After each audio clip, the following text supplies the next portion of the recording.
This video is to show you how to review your players within SSIMPL and also their testing results. Now, just a reminder that you access SSIMPL via your web browser and not via the app. So to view our players today, you click on My Clients and Players, and this will bring up a list of all of the players that attach to all of your organizations. So you will need to use the Search, Filters and Exports button to be able to filter between the organizations. So here we can see that I have got a few attached. So I'm going to go to example school, and then that will then show the players that have been attached to that organization account. You can also quickly see who has been tested, and these are the ones with the grayed out last Sound Scouts result not tested. And you can also see who has been tested and what the last result was and how many times they've been tested. So if it's a pass, it will be in green. If their last result was a fail, that'll be in red. And if it was a borderline result, it will be in yellow. And we can see here that Kieran has only done one test and that his last result is a fail. Now, I also want to look at the details of his test. So I'm going to click on his player record.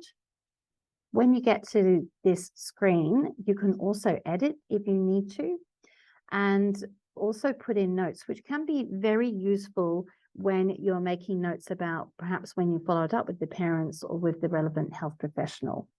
To look at the details of his test, they're known as sessions within SSIMPL, and all of the tests will be listed under the Sound Scout sessions section. So I'm going to look at this particular test by clicking on it. That will then provide me with a summary, which is including the final score and also the most likely reason for being outside normal range. And as we scroll down, we can also see the information that is contained in the body of the report, which will also include the recommended next action. So at this point, you can download a full PDF report or you can email it. Now, if an email address has been entered into the player record, then this will be pre-populated here. One thing to note is that it says resend report.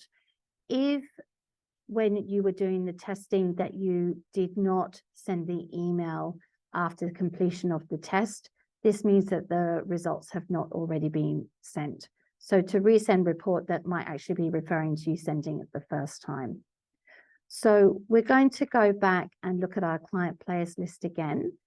The search, filter and export functionality will actually allow you to search by name.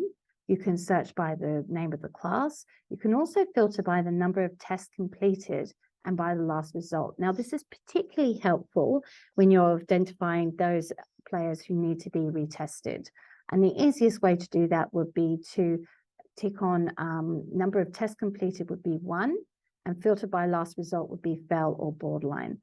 And if you click on filter and show on page, that will show us that Kieran needs to be retested. Another great functionality here is that you can actually download a report as an Excel spreadsheet if you click on filter and export as CSV. And this will give you a report of all of your players, the organization that they're attached to, their cohort, the number of times that they've been tested, and what their previous result was. So this is a nice, easy way of reporting.